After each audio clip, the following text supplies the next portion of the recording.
جبلن، وہ اونچا پہاڑ نظر آ رہا ہے، وہاں چڑھ جاؤں گا۔ وہاں تک کون سا پانی پہنچا؟ اللہ کے نبی نے فرمایا لا عاصم اليوم من امر اللہ، آج اللہ کے عذاب سے کوئی بچانے والا نہیں سوائے اللہ کی مہربانی جس پر ہوگی وہ بچ سکتا ہے۔ باپ بیٹے کے درمیان یہ بات ہو رہی تھی، وحال بینہم الموج، اللہ کے قہر و عذاب کی ایک موج آئی، فکان من المغرقین، باپ کے سامنے بیٹا غرق ہو گیا۔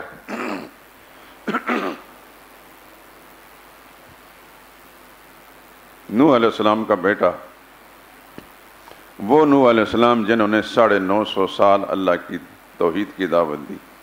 میں کہا کرتا ہوں جس نے اللہ کا کام کیا، اللہ کی مرضی پوری کی، اس کے باوجود بھی اس کے ایک بیٹے کو اس کی رعایت رکھ کر، اس کا لحاظ رکھ کر اللہ نے نہیں بچایا۔ کیوں؟ کہ وہ مشرک تھا، کافر تھا، ظاہر میں مسلمان بنا پھرتا تھا، اندر سے کافر تھا۔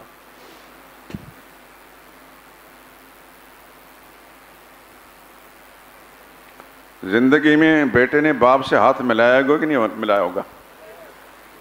نوح علیہ السلام، اس زمانے میں نوح علیہ السلام کی گدی سے بڑی گدی بھی کوئی تھی؟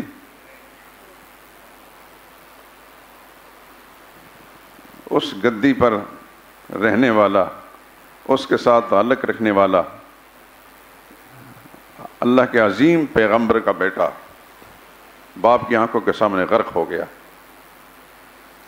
غرق ہونے لگا، اللہ کے پیغمبر نے بارگاہ الہی میں التجا کی، یا اللہ یہ تو میرا بیٹا ہے، اس کو بچا لے۔ اللہ نے فرمایا بچانا دور کی بات ہے، اس کے بارے میں بات کرنے کی اجازت نہیں۔ فلا تسألنی ما لیس لک بہ علم۔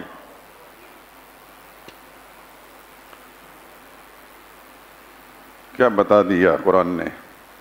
اختیار سارے کے سارے، عزت کے، ذلت کے، موت کے، حیات کے، نفع کے، نقصان کے اللہ کے پاس ہیں۔ اللہ کسی سے دبتا نہیں، کسی سے ڈرتا نہیں، کسی سامنے جھکتا نہیں، کسی کی ماننے پر مجبور نہیں، مانتا ہے، اپنی مرضی سے مانتا ہے۔ یہ بھی نہیں کہ ہر ایک کی نہیں مانتا، ماننے پہ آئے تو اس کی بھی مان لیتا ہے۔ سمجھے میری بات میں کیا اشارہ کر گیا؟ ماننے پہ آئے تو اس کی بھی مان لیتا ہے جو سب سے برا ہے۔ آئی بات ذہن میں؟ سب سے برا کون ہے؟ شیطان۔ جنت سے جب نکالا جا رہا تھا، اس نے اللہ سے ایک درخواست کی، رب انظرنی الی یوم یبعثون، میرے اللہ مجھے مہلت ملنی چاہیے اس دن تک جب لوگ موت کے بعد دوبارہ اٹھائے جائیں گے۔ قال فإنک من المنظرین، جواب میں فرمایا ابلیس نہیں، تیری درخواست قبول ہو گئی، تجھے مہلت مل گئی، لیکن وہ جو تو چاہتا ہے وہ نہیں، جو میری مرضی ہے اس کے مطابق۔ تو موت سے بچنا چاہتا ہے، موت سے نہیں بچے گا، الی یوم الوقت المعلوم۔ یہ کوئی ڈائجسٹ نہیں سنا رہا، تھڑے پر بیٹھے ہوئے لوگوں کی سنی ہوئی کہانی نہیں سنا رہا، قرآن اللہ کی کتاب سے سنا رہا ہوں۔ شیطان نے درخواست کی، اللہ نے مان لی کہ نہیں مان لی؟ تو شیطان اچھا تھا برا تھا؟ اس وقت بھی برا تھا جب اللہ نے اس کی بات مان لی۔ لیکن اللہ تعالیٰ کسی کے سامنے مجبور نہیں ہے، وہ کسی کی ماننے پر مجبور نہیں ہے، مانتا اپنی مرضی سے، اپنی حکمت سے ہے۔ یہی بات قرآن سمجھا رہا ہے، یہی بات اللہ کے نبیوں نے سمجھائی علیہم الصلاۃ والسلام۔ نوح علیہ السلام اللہ کے عظیم پیغمبر تھے کہ نہیں؟ اللہ کے محبوب تھے کہ نہیں؟ اس وقت بھی محبوب تھے جب اللہ کے سامنے بیٹے کو بچانے کی درخواست کی تھی، تھے کہ نہیں؟ سوچ کر جواب دیں۔ اس وقت بھی اللہ کے محبوب تھے، اور جب اللہ نے ان کی درخواست کو رد کرتے ہوئے فرمایا فلا تسألنی، سوال بھی مت کر، تب بھی اللہ کے محبوب ہی ہیں۔ لیکن سوال کیوں رد کیا؟ یہ منشا الہی کا معاملہ تھا، اللہ مجھ سے اور آپ سے ساری دنیا کسی انسان سے پوچھ پوچھ کر کوئی کام نہیں کرتے. وہ جو کام بھی کرتے ہیں اپنی مرضی سے کرتے ہیں. اس نے اپنے بارے میں لا یسأل عما یفعل، جو کچھ کرتا ہے وہ اس سے کوئی مطالبہ نہیں کر سکتا، اس سے کوئی جواب طلب ہی نہیں کر سکتا. وہ مختار ہے، محتاج نہیں. تو نوح علیہ السلام کی درخواست کو اللہ نے قبول کیا. بیٹے کے بارے میں قبول نہیں کیا، باقی قوم کی تباہی بربادی کے لیے جو کچھ دعا مانگی سب کچھ قبول ہو گئی.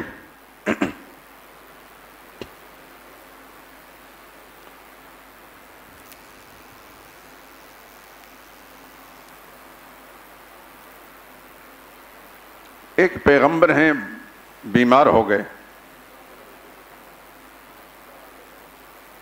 بیماری آج بھی ہے اور پہلے بھی تھی. امت کے لوگ بھی بیمار ہوتے ہیں، نبی بیمار ہوتے تھے.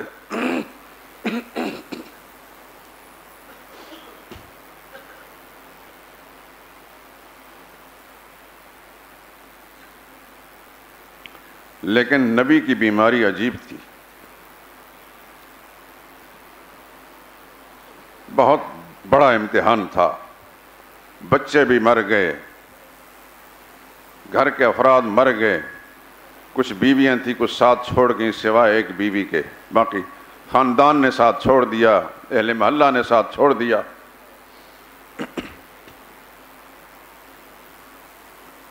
ایک لمبا عرصہ بیمار رہے. قرآن یہ نہیں بتاتا کتنا عرصہ بیمار رہے، لیکن ایک خاص موقع پر ایوب علیہ السلام نے اللہ کی بارگاہ میں پھر بے قراری کا اظہار کرتے ہوئے اللہ سے دعا مانگی. قرآن اس دعا کا انداز ہمیں سناتا ہے. وَأَيُّوبَ إِذْ نَادَى رَبَّهُ، ایوب علیہ السلام کا حال دیکھو جب انہوں نے اپنے رب کو پکارا. کس کو؟ کسی مقبرے پر گئے تھے، کسی مزار پر گئے تھے، کسی درگاہ پر گئے تھے بیماری سے شفا لینے کے لیے. اذ نادى ربه، تمام دوستوں سے توجہ کے ساتھ درخواست کرتا ہوں اللہ کے قرآن کی توجہ کریں. دنیا میں کوئی بات بھی کوئی کرنے والا ہو، وہ سچی بھی ہو سکتی ہے، جھوٹی بھی ہو سکتی ہے. اللہ کا قرآن جھوٹا نہیں ہو سکتا، نبی کا فرمان جھوٹا نہیں ہو سکتا. مولوی جھوٹ بول سکتا ہے، پیر جھوٹ بول سکتا ہے، حکمران جھوٹ بول سکتا ہے. سچے بھی ہوتے ہیں، جھوٹے بھی ہوتے ہیں. نبی جھوٹے نہیں ہوتے. نبی کا کلام جھوٹا نہیں، اللہ کا قرآن جھوٹا نہیں، نبی کا فرمان جھوٹا نہیں.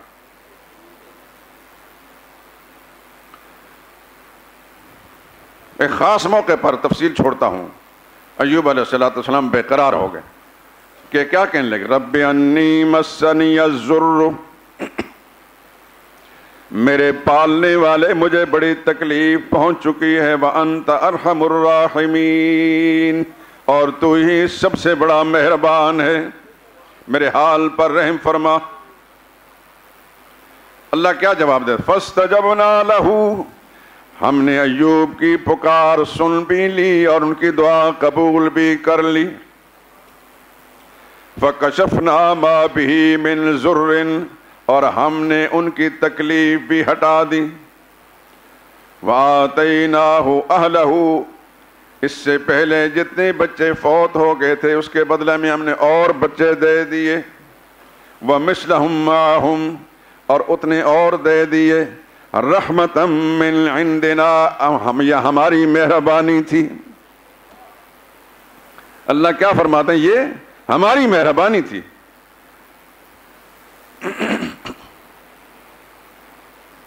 ایک بات تو یہ کہ نبی جب بیمار ہوتے تھے تو کس کو پکارتے تھے؟ نبی جب پریشان ہوتے تھے تو کس سے مانگتے تھے؟ نبیوں کا عقیدہ کیا تھا کہ مشکل کشا اور حاجت روا کون ہے؟ تو میرا اور آپ کا عقیدہ کیا ہونا چاہیے کہ ہمارا مشکل کشا اور حاجت روا کون ہے؟ اللہ ہی ہے. سوچ کر یا ویسے جذبات میں، یعنی زبان سے کہتے وقت اپنے دل و دماغ میں اس کی حقیقت کو اتاریے اور اس انداز سے زبان سے کہیے کہ آپ کی رگ رگ کے اندر یہ حقیقت جو ہے خون کے اندر شامل ہو جائے. اللہ کرے کہ ایسا ہو. یونس علیہ السلام کا قصہ تو سن ہی چکے ہیں کہ نہیں سنا؟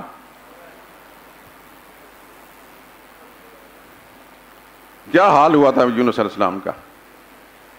ایک مشکل میں پھنس گئے تھے. نبی مشکل میں پھنس جاتے ہیں لیکن اس سے ان کی شان نہیں گھٹتی. یہ ذہن میں رکھیں. ابلیس یہ وسوسہ دے گا جس دن مرا نہیں یہ بدبخت اس سے پہلے ہم لوگ محفوظ نہیں. یہ ہر وقت وسوسے دیتا ہے. مسجد کے اندر آ کر بھی وسوسے دیتا ہے, باہر بھی دیتا ہے. کوئی اللہ کا قرآن سنانے والا قرآن سنا رہا ہوتا ہے تو سامعین کے ذہن میں تب بھی وسوسے ڈالتا ہے.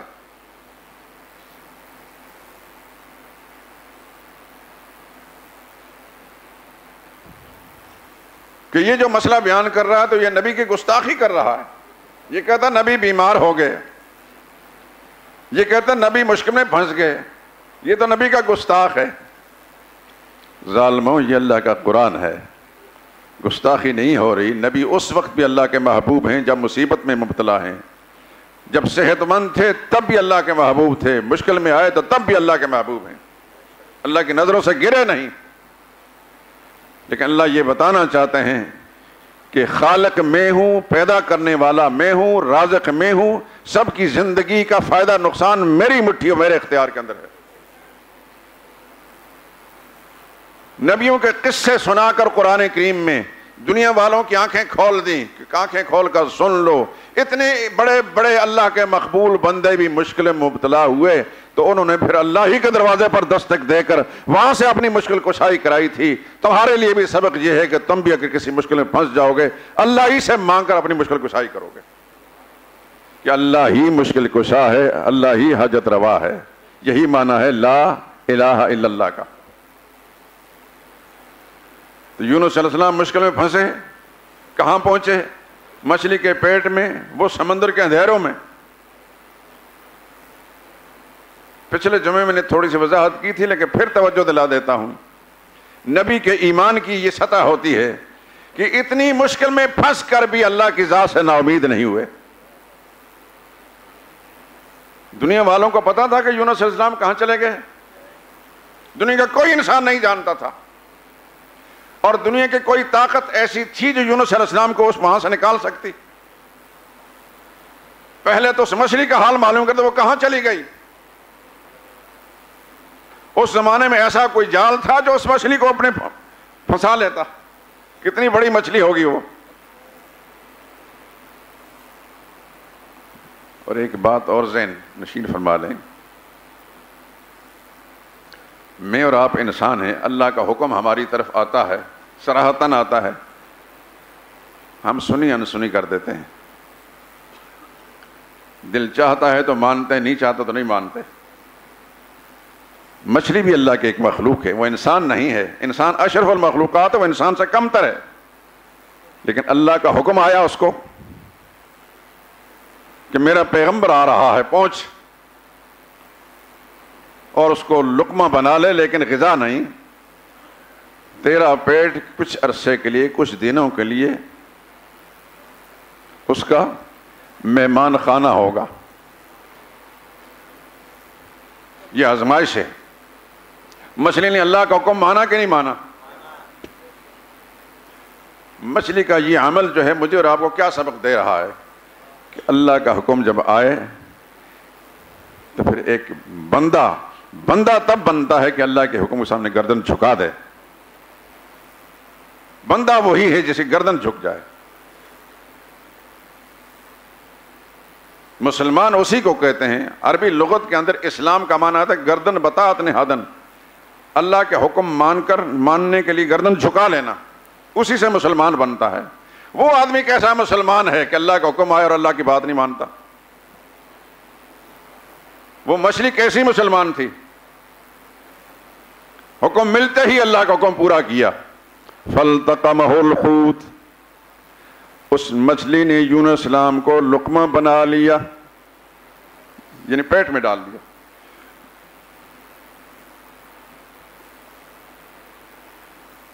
پیٹ میں جب پہنچے یونس علیہ السلام، موت تو نہیں آئی تھی کیونکہ غذا تو نہیں بنے تھے، زندہ تھے، لیکن اللہ کی رحمت سے مایوس ہو گئے یا امیدوار تھے؟ وہاں کس کو پکارا؟ یہ تو نہیں کہا بھاؤ لگ بیڑا دھک، تو کشتی پار کر میری معین الدین اجمیری، یا پیرا بابا رو رسے گا، یا لویا زانا رو رسے گا۔ پٹھان کہتے ہیں پیر بابا میری مدد کے لیے پہنچ، اے بڑے جوان میری مدد کے لیے پہنچ۔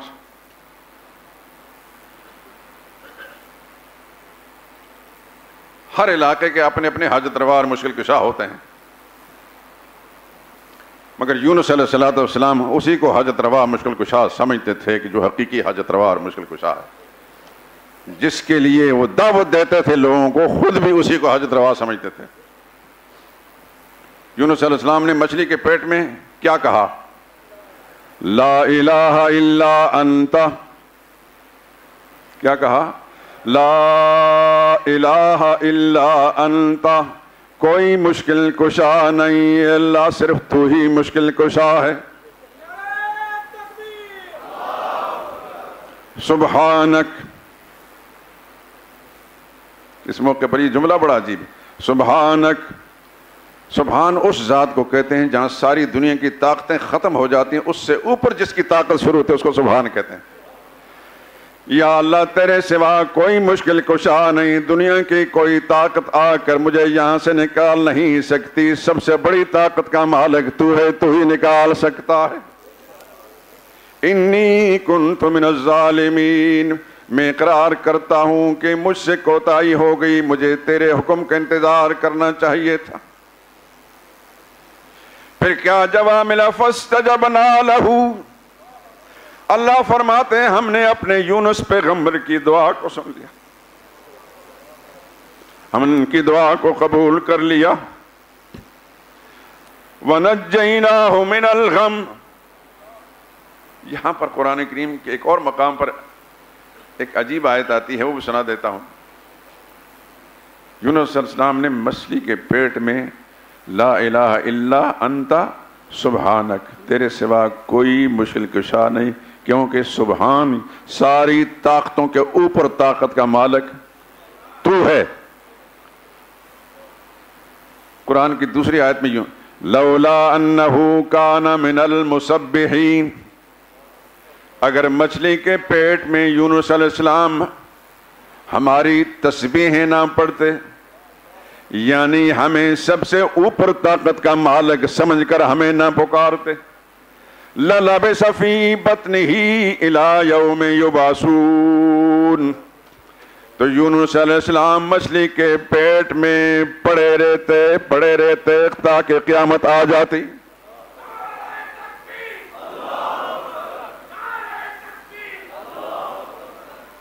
یہ کس نے بتایا ہمیں؟ قرآن نے۔ اللہ نے فرمایا کہ ہمیں پکارا تو پھر ہم نے ان کی دعا اور پکار کو سن لیا، فریاد کو سن لیا اور مشکل کشائی بھی کر دی۔ اگر وہ ہمیں نہ پکارتے تو قیامت تک وہاں پڑے رہتے۔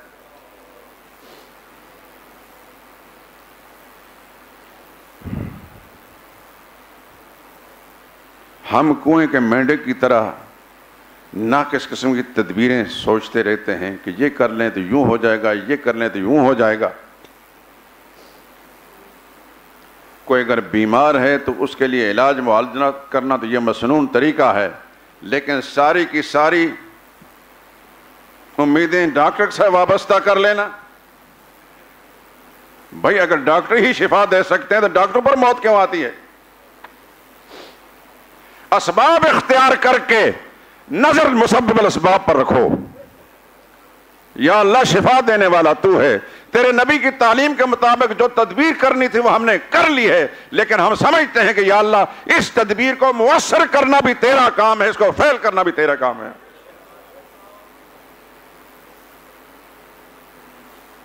ایک مسلمان کا عقیدہ بالکل اتنا شیشے کی طرف صاف ستھرا ہونا چاہیے۔ اسباب اختیار کرنا یہ سنت طریقہ ہے، ہمارے نبی کی تعلیم ہے، لیکن نظر اسباب پر نہیں، مسبب الاسباب پر ہونی چاہیے۔ علاج معالجے کامیاب بھی ہو جاتے ہیں اگر اللہ کامیاب کر دے، اور فیل بھی ہو جاتے ہیں اللہ ناکام کر دے۔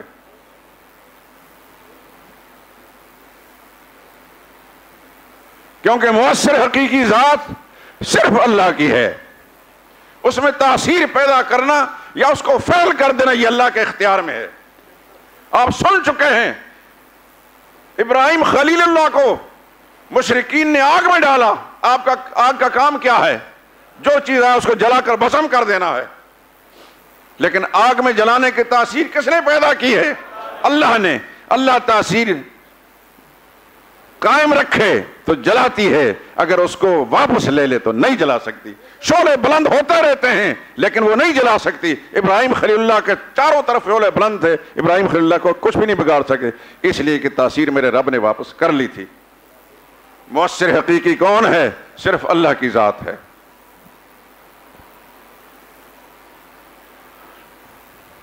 فاستجبنا لہ، یونس علیہ السلام کی پکار و فریاد کو ہم نے سن کر قبول بھی کر لیا، ونجیناہ من الغم، غم سے نجات بھی دے دی۔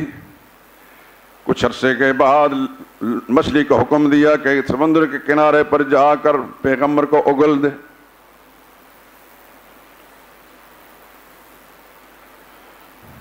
پچھلے جمعے میں نے ایک اشارہ دیا تھا، آج پھر کہتا ہوں، اور اس کو دل کی تختی پر لکھ کر جائیں۔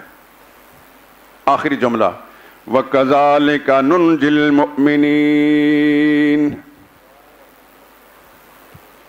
یہ اس قصے کے بعد آخری ٹکڑا یہ ہے، وَكَذَلِكَ نُنْجِ الْمُؤْمِنِينَ، ایمان والا،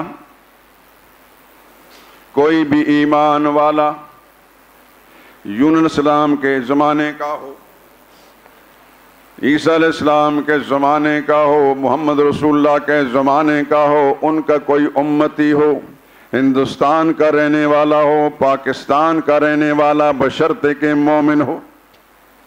وَكَذَلِكَ نُنْجِ الْمُؤْمِنِينَ، کوئی بھی صاحب ایمان کسی بھی شہر اور محلے کا رہنے والا ہے، اگر ہمیں حاجت روا، مشکل کشا، طاقت کا مالک سمجھ کر پکارے گا اپنی کسی مشکل میں، تو جس طرح یونس علیہ السلام کو ہم نے اس مشکل سے نجات دی، اس مومن کو بھی ہم اس مشکل سے یوں ہی نجات دیا کریں گے۔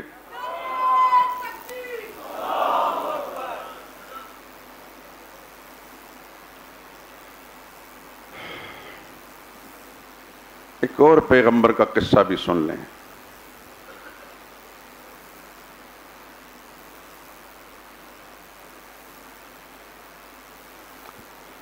آج کے زمانے میں کئی لوگ جن کے بچے نہیں ہوتے ہیں کہ ایسی ہوتا ہے، بڑا امیر سرمایہ آدمی ہے، بچہ نہیں ہے، دنیا بھر کے مقبروں کی مٹی بھی کھا ڈالی، اولاد نہیں ہوئی، ساری تدبیریں کر لیں، اولاد نہیں ہوئی، کیونکہ اولاد دینا کس کے اختیار میں ہے؟ پورے وثوق سے کہہ رہے ہیں آپ یا ڈھیل مل یقین سے؟ اولاد دینا کس کے اختیار میں ہے؟ اللہ کے اختیار، اور نہ دینا یہ بھی اللہ کے اختیار میں۔ قرآن کی ایک آیت سورہ شورى کی، وَلِلَّهِ مُلْكُ السَّمَاوَاتِ وَالْأَرْضِ، آسمان و زمین میں اللہ ہی کا راج ہے۔ کس کا راج ہے؟ اللہ ہی کے اختیار ہے، اسی کی بادشاہت ہے۔ یخلق ما یشاء، وہ جو چاہتا ہے پیدا کرتا ہے، بنا ڈالتا ہے۔ یہب لمن یشاء اناسا، وہ جس کو چاہے بیٹیاں ہی بیٹیاں دے دے، ایک بھی بیٹا نہ ہو۔ وَيَهَبُ لِمَن يَشَاءُ الذُّكُورَ، اور جس کو چاہے بیٹے ہی بیٹے دے دے، ایک بھی بیٹی نہ ہو۔ اور يُزَوِّجُهُمْ ذُكْرَانًا وَإِنَاثًا، اگر وہ چاہے جوڑے جوڑے دے دے، بیٹے بھی دے دے بیٹیاں دے دے۔ وَيَجْعَلُ مَن يَشَاءُ عَقِيمًا، اور اگر اس کی مرضی ہو تو کچھ بھی نہ دے، بیٹا بھی نہ ہو بیٹی بھی نہ ہو۔ یہ کس کا اعلان ہے؟ اللہ کا۔ اللہ نے خود اپنے بارے میں اعلان کیا، یہ میرے اختیار کے اندر ہے، بیٹے دے دوں یہ میرے اختیار میں، بیٹیاں دے دوں میرے اختیار میں، جوڑے جوڑے دے دوں میرے اختیار میں، بانج بنا دوں یہ میرے اختیار میں ہے۔ انہ علیم قدیر، کیونکہ وہی سب کچھ جاننے والا ہے، سب کچھ کرنے والا ہے۔ وہ جانتا ہے کہ کس کو جوڑے دینا ہے، کس کو صرف بیٹیاں دینی ہیں، کس کو بیٹے دینے ہیں اور کس کو بانجھ بنانا ہے، وہ جانتا ہے۔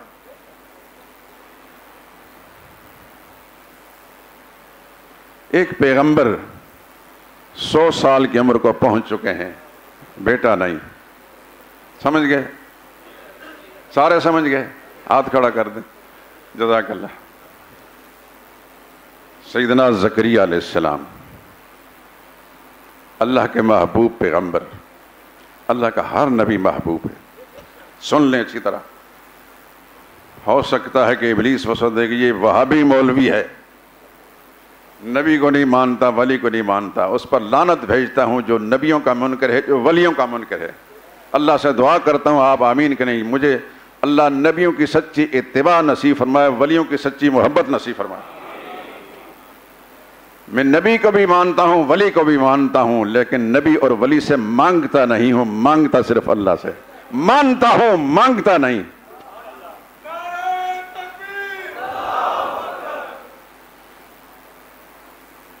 میرے نزدیک جو اللہ کے ولی کی توہین کرتا ہے وہ لعنتی انسان ہے۔ جو کسی بزرگ کو نہیں مانتا وہ لعنتی، لیکن بزرگ ہو تو ٹھگ کو میں ولی نہیں مانتا۔ سن لیں، کوئی مجھ سے ناراض ہوتا ہے تو ہوتا رہے، میں ولیوں کو ولی مانتا ہوں، میں علی حجویری کو ولی مانتا ہوں، خواجہ اجمیری کو ولی مانتا ہوں، شیخ عبد القادر جیلانی کو ولی مانتا ہوں، مجد الفسانی کو ولی مانتا ہوں، میں ٹھگوں کو ولی نہیں مانتا۔ جو اولیاء اللہ ہیں ان کی جوتوں کے تلووں کے ساتھ لگی ہوئی مٹی بھی میرے لیے سرمہ بصیرت ہے، ان کی جوتیاں میرے سر کا تاج ہیں، لیکن شرط یہ ہے کہ ولی اللہ ہو۔ ابلیس وسوسے ڈالے، اس پر لعنت بھیجیں، اعوذ باللہ من الشیطان الرجیم پڑھ کر اس وسوسے کو دور کر دیں۔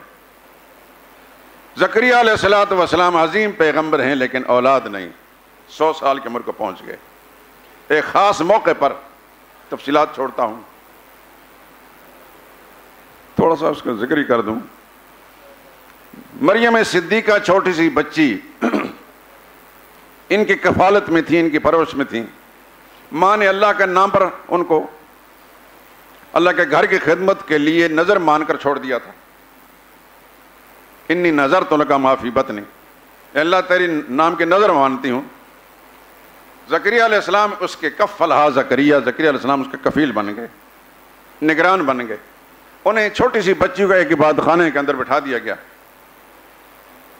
وہ سارا دن اللہ کی عبادت بندگی کرتی تھی۔ قرآن کہتا کلما دخل علیہا زکریا المحراب، جب بھی زکریا علیہ السلام ان کے عبادت خانے میں داخل ہوتے، وجد عندہا رزقا، اس بچی مریم صدیقہ کے پاس قسم قسم کا رزق دیکھتے، پھل دیکھتے، بے موسم پھل دیکھتے۔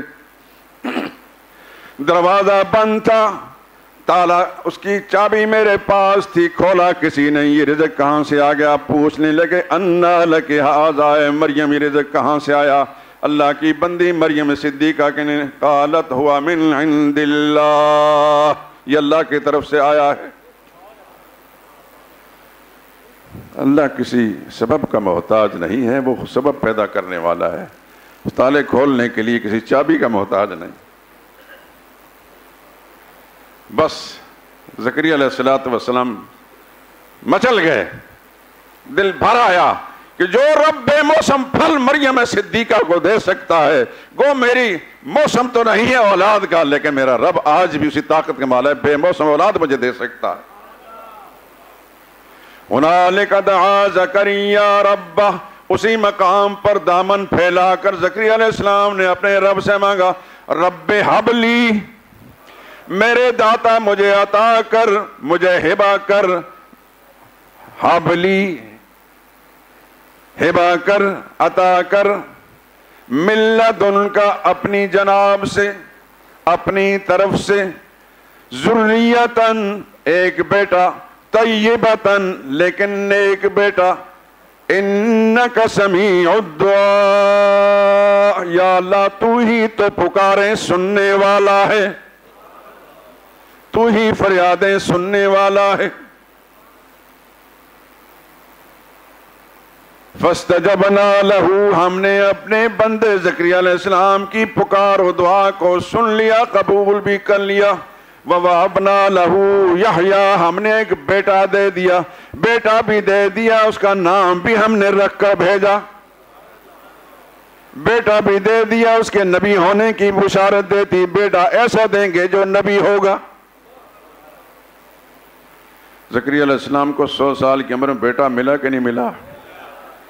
کس سے مانگا؟ کس نے دیا؟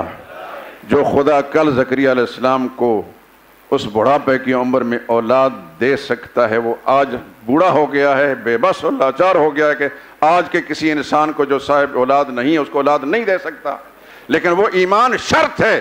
اسی ایمان کے ساتھ، اسی یقین کے ساتھ جو زکریا علیہ السلام نے اپنے رب کو پکارا تھا، آج بھی چاہیے، میرے رب کعبہ کی قسم کھا کر کہتا ہوں، اللہ کی طاقت آج بھی اسی طریقے سے ہے۔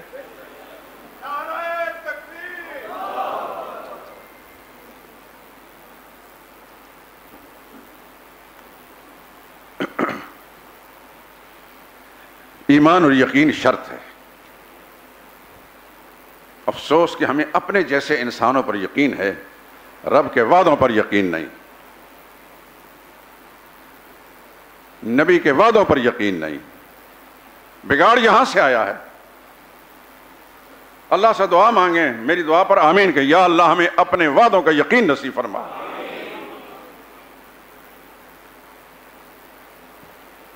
اس بگڑے ہوئے یقین کے سبب سے بڑے بڑے مکار، فریبی، فراڈی ہمارے دین و ایمان کا کباڑہ کر رہے ہیں۔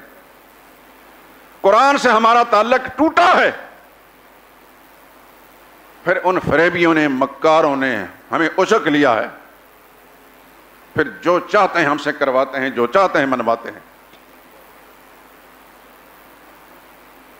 دعا کرتا ہوں آپ آمین کہ یا اللہ یہ جتنے مسلمان یہاں بیٹھے ہیں، جتنے مسلمان اس شہر میں ہیں، جتنے مسلمان اس ملک میں ہیں، جتنے مسلمان پوری دنیا میں، یا اللہ سب کو اپنی کتاب کے ساتھ جوڑ دے۔ یا اللہ سب کو قرآن کی سمجھ عطا کر، قرآن جو فیصلے کرتا ہے ان فیصلوں کی حقیقت سمجھا دے۔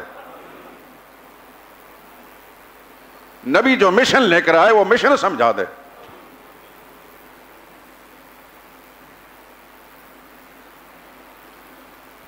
زکریا علیہ السلام کی دعا قبول ہوئی کہ نہیں ہوئی؟ کس نے پوری کی؟ کس نے اولاد دی؟ یہ بتائیں، جنگل کے جو جانور ہیں ان کی نسلیں پھیلتی ہیں کہ نہیں پھیلتی؟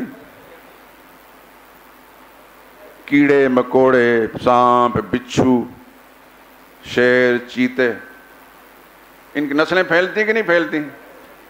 یہ کس دربار اور مزار سے جا کر مانگتے ہیں؟